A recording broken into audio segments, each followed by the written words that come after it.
हिंदुस्तान की तबाही के ख्वाब देखने वाला हाफिज सईद इतना लाचार हो चुका है कि अब पाकिस्तान में घूम घूम कर अपनी डींगे हाँक रहा है।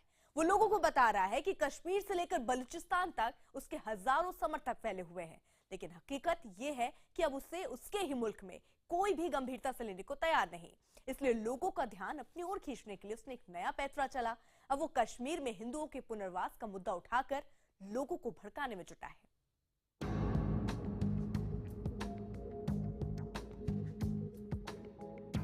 जम्मू के अंदर हिंदू को रजिस्टर किया जा रहा है, शहरियत दी जा रही है। पाकिस्तान में बैठा आतंकवाद का ये हाफिज इन दिनों डरा हुआ है। उसे पहले बलूचिस्तान में करारा झटका लगा। बलूचिस्तान में मुंह की खाने के बाद हाफिज सईद ने कश्मीर के बारे में अफवाहें उड़ाने का प्लान तैयार किया है। अपने ताजा बयान में हाफिज सईद ने भारतीय सेना पर कश्मीर में अत्याचार करने का आरोप लगाते हुए जहर उगला है। हाफिज सईद ने ये भी आरोप लगाया है कि भारत सरकार कश्मीर में आबादी के आंकड़े बदलने में जुटी है। हिंदू आबादकार हैं जम्मू के अंदर, उन सबको शहरियत दी जाए, आबादी का तनासुब तब्दील कर दिया जाए। मुसलमान जो हैं उनकी तादाद इतनी कम दिखाई जाए, यानी फौजी कॉलोनियां बनाई जा रही हैं। दरअसल हाफिज सईद हिंदुस्तान के इसी प्लान से डरा हुआ है। भारत सरकार ने जब से विस्थापित कश्मीरी पंडितों को घाटी में बसाने की योजना बनाई है, इसी बात से हाफिज सईद की नींद उड़ी हुई है। इसलिए हाफिज ने विस्थापित कश्मीरी पंडितों के पुनर्वास को सैनिक कॉलोनी का नाम देते हुए कश्मीर में सेना पर अत्याचार का आरोप लगाया है। हाफिज सईद ने गीदड़ भभकी देते हुए कश्मीर में आतंकवाद को बढ़ावा देने की बात भी कही है। लंबे समय तक अशांत रही घाटी में फिलहाल शांति बहाली हुई है, लेकिन हाफिज सईद नहीं चाहता कि घाटी का माहौल शांत रहे। इसलिए उसने फिर से आतंकी संगठनों को लामबंद होकर कश्मीर में आतंकवादी घटनाएं बढ़ाने को कहा है। मुसलमानों के अंदर तकफीर के बीज बो के, मुसलमान के हाथों मुसलमानों का कत्ल करवा के, ये जो इन्होंने किया और शाम के अंदर सबसे बड़ा जुल्म का खेल खेला, इंशाअल्लाह अब इन सब के खात्मे का वक्त आएगा। हाफिज सईद इसी तरह पाकिस्तान के मंचों से खुलेआम भारत के खिलाफ जहर उगलता रहा है, लेकिन सर्जिकल स्ट्राइक के बाद भारत ने पाकिस्तान को विश्व बिरादरी में अलग थलग करने की जो कोशिश की है, वो अब रंग ला रही है। पाकिस्तान पर दुनिया भर से हाफिज सईद की बोलती बंद करने का दबाव बढ़ रहा है और भारत के इस प्लान से भी हाफिज सईद घबराया हुआ है। इसलिए वो कश्मीर में हालात खराब करना चाहता है। आंखें खोल के रखना और अपना किरदार अदा करना और मुसलसल करना, दुश्मन की हर हरकत पर नजर रखना और हर चीज का तोड़ करना, आज ये हमारी जिम्मेदारी है। हाफिज सईद ने पाकिस्तान की सरकार को भी आगाह किया है कि वो भारत से दोस्ती न बढ़ाए, न ही भारत सरकार से बातचीत करे। हाफिज की रैलियों से साबित है कि वो लगातार भारत के खिलाफ आतंक की साजिश रच रहा है, लेकिन इस बार वो भारत सरकार के इस प्लान से घबराया हुआ है। खबर ये भी है कि हाफिज सईद की रैली करने पर पाकिस्तान सरकार जल्द ही पाबंदी लगा सकती है। पाकिस्तान सरकार के ऊपर अलग अलग देशों से इस बात को लेकर दबाव बनाया जा रहा है। सर्जिकल स्ट्राइक के बाद से बौखलाए हाफिज सईद के खिलाफ भारत के कूटनीतिक कदम अब रंग दिखाने लगे हैं। सर्जिकल स्ट्राइक में सबसे ज्यादा नुकसान हाफिज के संगठन लश्कर-ए-तैयबा को हुआ था।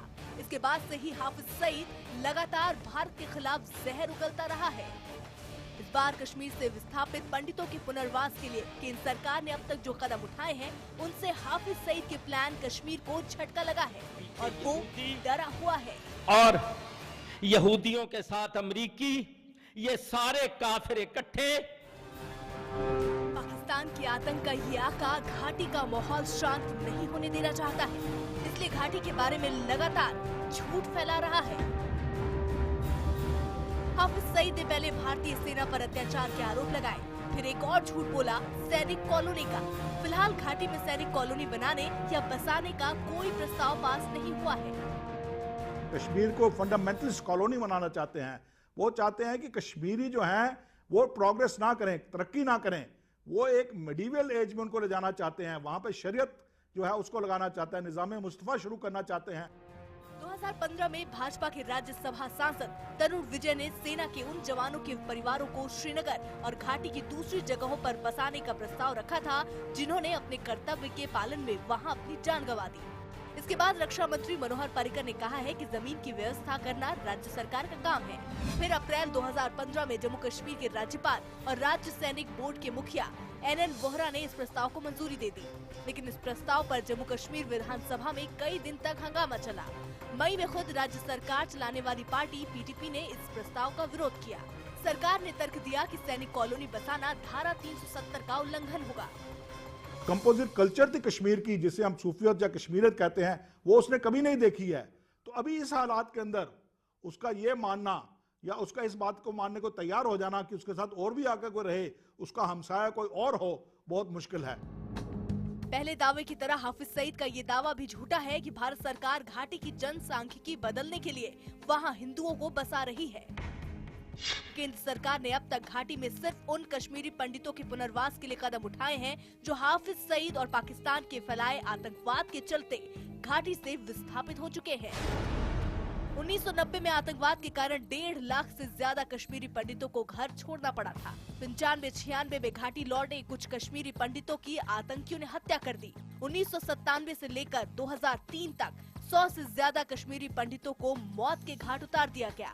2008 में मनमोहन सरकार ने कश्मीरी पंडितों के पुनर्वास और नौकरी के लिए योजना शुरू की।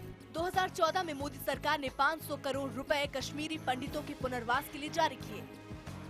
सरकार का तो ये मंशा है कि इनको पूर्ण सिटीजनशिप मिलनी चाहिए, इनको वोटिंग राइट्स मिलने चाहिए, इनको वो हकूक मिलने चाहिए वो कि जो कि जम्मू कश्मीर के बाकी सिटीजन्स को हैं, और सरकार इनको वो हकूक दिला के रहेगी।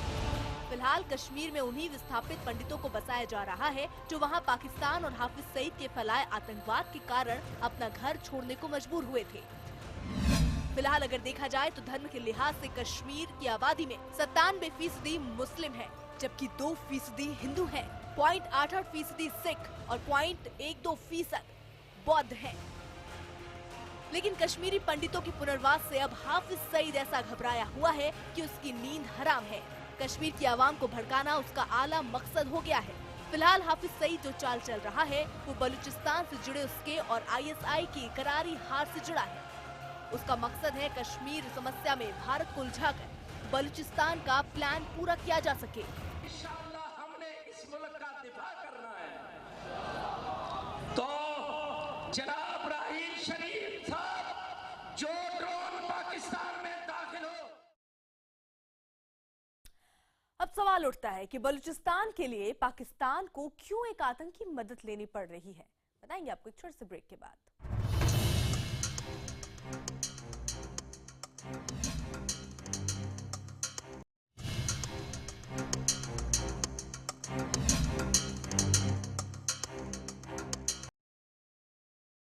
हम बात कर रहे हैं पाकिस्तानी आतंकी हाफिज सईद के डर की, जो इन दिनों बलूचिस्तान से दुनिया का ध्यान हटाने के लिए कश्मीर का राग अलाप रहा है। दरअसल बलूचिस्तान पाकिस्तान के हाथ से फिसल रहा है और उसे रोकने के लिए उसने हाफिज सईद को काम पर लगाया, लेकिन लाख कोशिशों के बावजूद हाफिज बलूचिस्तान के लोगों के मन में जहर नहीं भर पा रहा।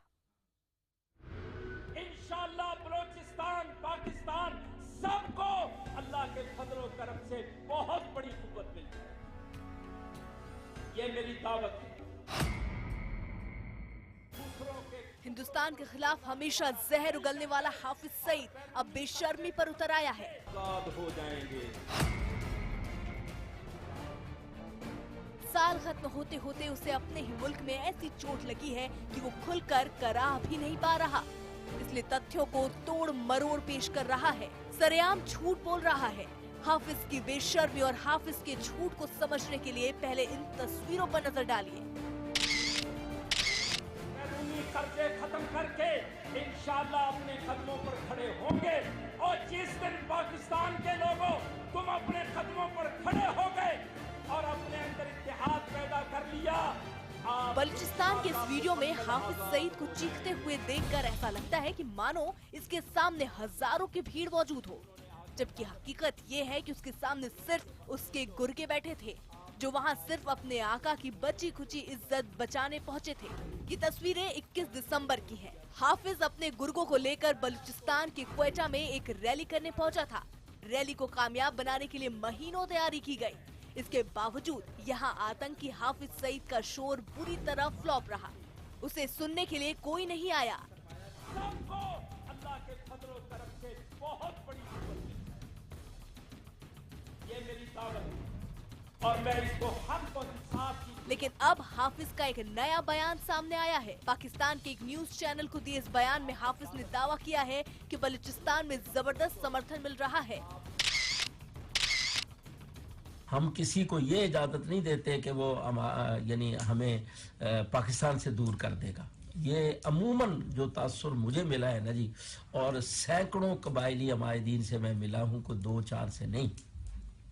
अल्हम्दुलिल्लाह इन सब का तासुर मैंने ये खास तौर पर बलोच पट्टी के लोगों को मैंने खसूसन सुना।